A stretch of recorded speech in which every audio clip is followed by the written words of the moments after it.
اعوذ باللہ من الشیطان الرجیم بسم اللہ الرحمن الرحیم قل انی امرت ان اعبد اللہ مخلصا لہ الدین۔ پچھلی آیت میں بات چل رہی تھی کہ اللہ تعالیٰ یہ فرما رہے تھے کہ جو شخص بھی دنیا کے اندر صبر سے کام لیتا ہے، جلد بازی نہیں کرتا ہے، ہر چیز میں کیا کرتا ہے؟ صبر کرتا ہے، انتظار کرتا ہے، تو اللہ تعالیٰ ان کو جو ہے بے حساب دیتا ہے کہ نہیں؟ جیسے کہ کوئی انسان اگر کوئی بزنس کر رہا ہے تو ہر انسان سوچتا ہے کہ آج بزنس کیے ہیں، کل ہی جو ہے خوب ترقی ہو جائے، خوب پیسہ کمانے لگے،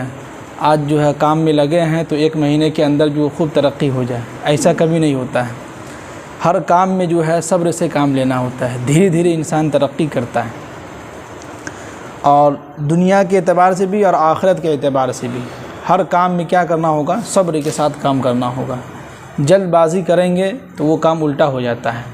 پھر اس میں اللہ تعالیٰ برکت بھی نہیں دیتے ہیں اور پھر ترقی بھی نہیں ہو پاتی انسان کی۔ اور جو شخص صبر سے کام لیتا ہے تو جو ہے اللہ تعالیٰ ان کو جو ہے بے حساب دیتا ہے، خوب ترقی ہوتی ہے ان کے بزنس میں۔ اب آگے اللہ تعالیٰ اللہ کے نبی صلی اللہ علیہ وسلم سے کہہ رہے ہیں کہ قل، اے نبی صلی اللہ علیہ وسلم آپ لوگوں سے کہو کہ انی امرت، مجھے اللہ نے حکم دیا ہے کہ ان اعبد اللہ، کہ میں اللہ کی عبادت کروں، مخلصا لہ الدین، خالص انہی کی بندگی، یعنی کہ اگر بندگی کرنا ہے تو خالص ایک اللہ کی بندگی کرنا ہے۔ تو ہمیں اللہ تعالیٰ یہ حکم دے رہے ہیں اور اللہ کے نبی کے ذریعے سے ہمیں بھی یہ حکم مل رہا ہے کہ دنیا کے اندر اگر ہم عبادت والا کام کر رہے ہیں تو سمجھیے کہ ایک خالص اللہ کی بندگی کرنا ہے، کسی دوسرے کی بندگی نہیں کرنا ہے، کسی دوسرے کی بات میں بہکائی میں نہیں آنا ہے، بلکہ ایک اللہ کی بندگی خالص انہی کی کرنی ہے۔ اب آگے کہہ رہے ہیں کہ وَأُمِرْتُ لِأَنْ أَكُونَ أَوَّلَ الْمُسْلِمِينَ، اور مجھے حکم یہ بھی دیا گیا ہے کہ میں سب سے پہلا یعنی سب سے پہلے میں فرما بردار میں بنوں۔ کیا مطلب کہ جو ہے اس آیت میں یہ بتلانا مقصود ہے کہ جو انسان کسی دوسرے کو حکم دیتا ہے کسی چیز کا تو پہلے وہ خود عمل کرے۔ کیا ہے؟ پہلے وہ خود عمل کرے۔ جیسے کہ انسان کوئی مسجد میں آیا، کہہ رہا ہے کہ مسجد میں صفائی نہیں ہے، دوسرے کو کہہ رہا ہے، یہ آپ دوسرے کو کہنے سے اچھا کہ آپ خود پہلے کر لیتے۔ یہ نیکی والا بھی کام ہے نا، مسجد میں صفائی لگانا، جھاڑو لگانا، یہ بھی تو نیکی والا کام ہے۔ جبکہ وہی ہم جب باہر نکلتے ہیں محلے میں، علاقے میں، تو انہی لوگوں کو دیکھتے ہیں کہ اپنے گھر کے باہر جھاڑو لگا رہے ہیں،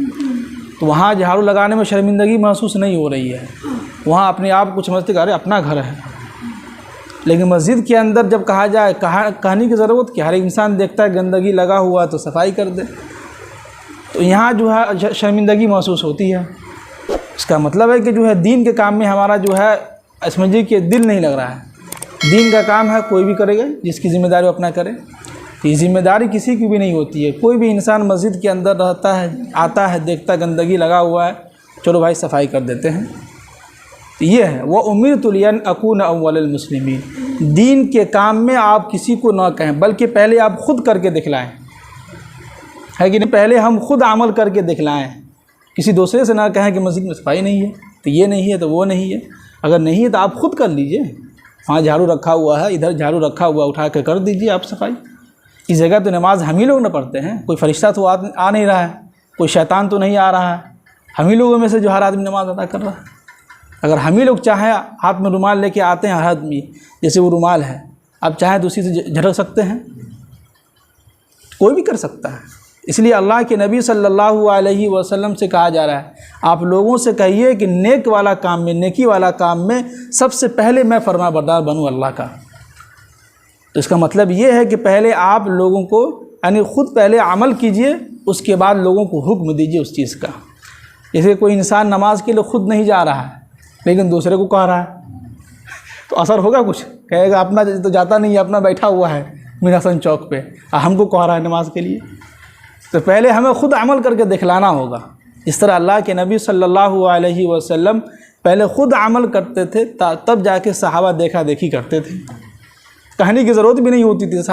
صحابہ دیکھتے تھے کہ اللہ کے نبی یہ کام کیے ہیں، چلو بھائی اچھا ہی ہوگا، کوئی خراب کام نہیں ہوگا، ہم لوگ بھی کریں گے۔ تو اس میں اس آیت میں ہی ہمیں حکم دیا گیا ہے کہ پہلے ہم خود عمل کریں تب دوسروں کو اس بات کا حکم دیں۔ اب آگے کہہ رہے ہیں کہ قل، اے نبی صلی اللہ علیہ وسلم ان سے کہیے کہ انی اخاف ان عصیت ربی، اگر میں اپنے پروردگار کا نافرمانی کرتا ہوں، اگر میں اپنی اللہ کی جو ہے نافرمانی کرتا ہوں تو مجھے ایک زبردست دن کا عذاب کا جو ہے اندیشہ ہے اور ڈر ہے۔ کیا مطلب کہ اگر میں خود نبی ہو کے اللہ کی نافرمانی کرنے لگوں اور میں خود جو ہے نماز ادا نہ کروں اور سو جاؤں جا کے، میں خود جو ہے نیکی والا کام نہ کروں، دوسروں کو حکم دوں، تو مجھے ڈر ہے کہ اللہ تعالیٰ میرے اوپر سخت عذاب لا سکتے ہیں اور میرے اوپر بہت بھاری عذاب اللہ تعالیٰ جو ہے ڈال بھی سکتے ہیں، اور مجھے اس کا ڈر ہے۔ بتائیے کہ یہاں پہ غور کیجئے گا، جب یہاں پر اللہ کے نبی صلی اللہ علیہ وسلم یہ بات کہہ رہے ہیں، آج ہم لوگ جو ہے بہت کچھ بول دیتے ہیں اسلام کے خلاف، پھر بھی جو ہے کوئی ڈر نہیں ہوتا ہے، ذرا سا بھی ڈر نہیں ہوتا ہے۔ جب یہاں کے اللہ کے نبی صلی اللہ علیہ وسلم خود کہہ رہے کہ مجھے ڈر ہے کہ اگر میں اپنے اللہ کی ذرا برابر بھی نافرمانی کروں تو ان عصیت ربی عذاب یوم عظیم، تو مجھے ڈر ہے کہ ایک زبردست دن جو ہے ہو سکتا ہو کہ اللہ تعالیٰ مجھے پر عذاب ڈال دے اور میں ہلاک برباد ہو جاؤں۔ جی اب آگے کہہ رہے ہیں کہ قل اللہ، کہ اے نبی صلی اللہ علیہ وسلم ان سے کہیے کہ اعبد مخلص اللہ الدین، کہ اللہ تعالیٰ مجھے، یعنی کہ اللہ تعالیٰ کہہ رہے ہیں کہ صرف میری ہی بندگی خالص جو ہے اس دین کے اندر کرنا ہوگا۔ کیا ہے؟ پھر اللہ تعالیٰ یہاں پر جو ہے اللہ کے نبی کو کہہ رہے ہیں، پھر یاد رکھیے کہ آپ کو اس دنیا کے اندر صرف میری ہی عبادت کرنی ہے اور خالص ایک اللہ کو پکارنا ہے۔ اور خالص کے معنی ہم نے بتلایا تھا، ایک ہوتا ہے عبادت کرنا، کہ آئے مسجد میں آئے ٹھک ٹھک مارے بھاگ گئے، اذان ہوئی تھی آ گئے ٹھک ٹھک مارے اور چلے گئے۔ ایک وہ ہوتا ہے کہ جو آرام سے سکون کے ساتھ نماز میں خشوع خضوع ہو اور اس کے بعد جو ہے سو آرام سے بیٹھ کے 10 منٹ کچھ قرآن کا ترجمہ سن لینا۔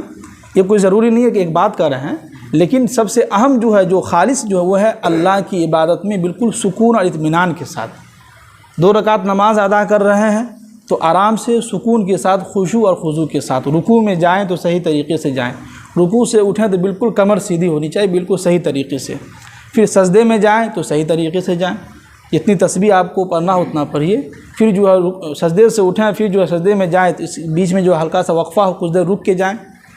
یہ اس کو بولتے ہیں خشوع خضوع اور خالص اللہ کی عبادت بندگی کرنا، اور اس میں جو ہے دکھلاوا نہ ہو کہ فلاں شخص دیکھ رہا ہے ہم کو، واہ کیا نماز اس کی، اتنی آرام سے سکون سے نماز ادا کر رہا ہے، یہ دکھلاوا نہ ہو۔ کیا ہو؟ یہ دکھلاوا نہ ہو، بلکہ اللہ کے لیے خالص انہی کی بندگی کرنا ہے۔ اب آگے اللہ تعالیٰ کہہ رہے ہیں کہ فَاعْبُدُوا مَا شِئْتُم مِّن دُونِهِ، تم اگر اسے چھوڑ کر جاتے ہو تو ٹھیک ہے جاؤ، یعنی میرے علاوہ کسی اور کی عبادت کرتے ہو تو ٹھیک ہے کرو، کوئی بات نہیں ہے،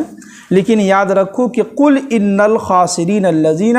خَسِرُوا أَنفُسَهُمْ وَأَهْلِيهِمْ يَوْمَ الْقِيَامَةِ، جو شخص بھی میرے علاوہ کسی اور کی بندگی کرتا ہے،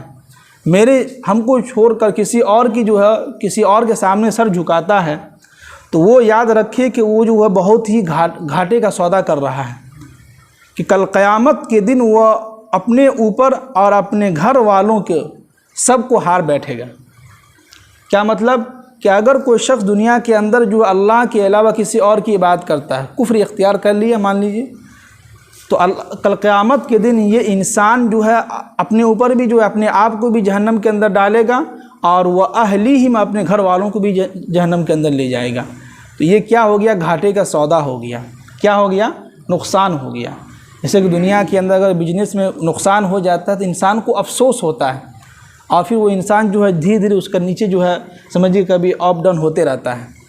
اسی طرح تو یہ دنیا ہے، یہاں ہوتے رہتا ہے، یہاں عروج بھی ہے اور زوال بھی ہے، یعنی کہ اونچائی بھی ہے اور نیچائی بھی ہے۔ کبھی بزنس میں اچھا آپ کا فائدہ ہوگا، کبھی بہت زیادہ نقصان بھی ہو سکتا ہو۔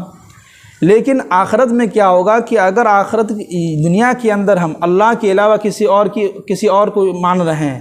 کسی اور کی پوجا کر رہے ہیں، اور نماز کے اندر اور دیگر عبادات اس میں اگر دکھلاوا کر رہے ہیں تو یہ بھی ایک شرک کہلائے گا، ایک سمجھیے کہ ریاکاری ہو گیا۔ اس میں بھی یہ ہوگا کہ کل قیامت کے دن آپ جو ہے گھاٹے کا سودا کر رہے ہیں اور آپ اپنے آپ کو بھی اور اپنے گھر والوں کو بھی ہار بیٹھیے گا، یعنی سب کو لے کے آپ جہنم کے اندر چلے جائیے گا۔ اب آگے کہہ رہے ہیں کہ اعلیٰ یاد رکھو ذالک هو الخسران المبین، یہ بہت ہی کھلا ہوا گھاٹا ہے، یعنی یہ جو سودا جو ہوا ہے بہت ہی گھاٹے کا سودا ہوا ہے یہ، کہ جو شخص بھی دنیا کے اندر جو ہے سمجھیے کہ اللہ کے علاوہ کسی اور کی عبادت کرتا رہا اور آخرت میں کیا ہوا، کہاں چلے گیا، جہنم کے اندر۔ اب ظاہر سی بات ہے کہ جو انسان یا کوئی بھی انسان جہنم کے اندر جائے گا تو وہاں تو عذاب بہت سخت ہے، دنیا کا عذاب تو ہم برداشت نہیں کر پا رہے ہیں، ہلکی سے کوئی بیماری آ گئی یا کوئی پریشانی آ گئی تو انسان پریشان ہو جاتا ہے، وہاں تو ہمیشہ کے لیے جہنم کا بستر ہوگا، ہر چیز جو ہے کھانا پینا لہو پیپ خون وغیرہ سب گرم گرم ملے گا، تو انسان کو تو اور دماغ خراب ہوگا۔ تو یہ کھلا ہوا کیا ہے، گھاٹا ہے، بہت بھاری نقصان ہوگا یہ ہمارے لیے۔ اب آگے اللہ تعالیٰ کہہ رہے ہیں کہ لہم من فوقہم ظلل من النار، اور اس شخص کے لیے اس کے اوپر سے جو ہے جہنم کی آگ کا بادل ہوگا، اللہ، یعنی جب جہنم کے اندر داخل ہوگا تو اس کے سر کے اوپر آگ کی طرح ایک بادل ہوگا، جیسے آسمان دیکھ رہے ہیں جب بارش ہوتی تو بادل آتا ہے پورا اندھیرا ہو جاتا ہے، تو اس شخص کے اوپر سر کے اوپر کیا ہوگا، آگ کی طرح ایک بادل آ جائے گا، پورا ایک دم آگ برسے گا۔ وہ آگے کہہ رہے ہیں کہ وَمِن تَحْتِهِمْ ظُلَلٌ، اور ان کے نیچے بھی جو ہے آگ کا بادل ہوگا، اسی جیسا جس طرح اوپر جو ہے آگ کا بادل ہے تو اسی طرح نیچے بھی کیا ہوگا، آگ کا بادل ہے، اس کے بیچ میں بندہ جو ہے جہنم کے اندر رہے گا۔ اللہ ہم سب کی حفاظت فرمائے۔ اب آگے کہہ رہے ہیں کہ ذَلِكَ يُخَوِّفُ اللَّهُ بِهِ عِبَادَهُ، یہی وہ چیز ہے جس سے اللہ تعالیٰ اپنے بندے کو ڈرا رہا ہے۔ دیکھیے کتنی اچھی بات اللہ تعالیٰ کہہ رہے ہیں کہ یہی وہ جہنم ہے جس کے ذریعے سے اللہ تعالیٰ اپنے بندے کو کیا کر رہا ہے، ڈرا رہا ہے کہ نہیں؟ جہنم کی وجہ سے ہم لوگ ڈر رہے ہیں نا، ہے کہ نہیں؟ اگر جہنم کا مسئلہ نہ ہوتا تو ہم لوگ کوئی آتے نماز کے لیے، کوئی بھی نہیں آتا۔ اصل ہم لوگ جہنم کو دیکھ کے، جہنم کے بارے میں سن کے ہم لوگ ڈر رہے ہیں، تو اس ڈر کی وجہ سے ہم لوگ کیا کر رہے ہیں کہ بھائی جنت میں جانا، بھائی جہنم میں کسی کو نہیں جانا ہے، کہاں، جنت کے اندر جانا ہے۔ تو اللہ تعالیٰ کہہ رہے کہ یہی وہ چیز ہے، یہی وہ آگ ہے جس کی وجہ سے اللہ تعالیٰ اپنے بندے کو ڈرا رہا ہے۔ اور آگے کہہ رہے ہیں کہ یا عبادی، اے میرے بندو، فاتقون، تم سب لوگ میری ہی یعنی مجھ سے ہی ڈرو اور تم اپنے دلوں کے اندر اللہ کا خوف پیدا کرو۔ جی تو اتنے سارے آیت میں سمجھیے کہ اللہ تعالیٰ ہم لوگوں سے بہت ہی محبت اور نرم لہجے میں بات کر رہا تھا، اور اپنے نبی محمد عربی صلی اللہ علیہ وسلم کے ذریعے سے ہمیں اور آپ کو ایک پیغام دے رہا تھا کہ دنیا کے اندر کوئی بھی شخص ہو، اگر وہ اللہ کے علاوہ کسی اور کی جو عبادت کرتا ہے اور اپنے عبادت میں ریاکاری کرتا ہے، خلوص پیدا نہیں کرتا ہے، خالص اللہ کی بندگی نہیں کرتا ہے، تو یاد رکھے کہ وہ کل قیامت کے دن وہ انسان اپنے آپ کو بھی اور اپنے گھر والوں کو بھی جو ہے گھاٹا کا یعنی کہ اس کے گھاٹا کا سودا ہوگا، اور سارے کے سارے لوگ جو اس کے وہ بھی اور اس کے گھر والے بھی جو ہے جہنم کے اندر داخل ہوں گے، ہے کہ نہیں؟ اللہ تعالی ہم سب کو جو ایسی حفاظت میں رکھے، آمین۔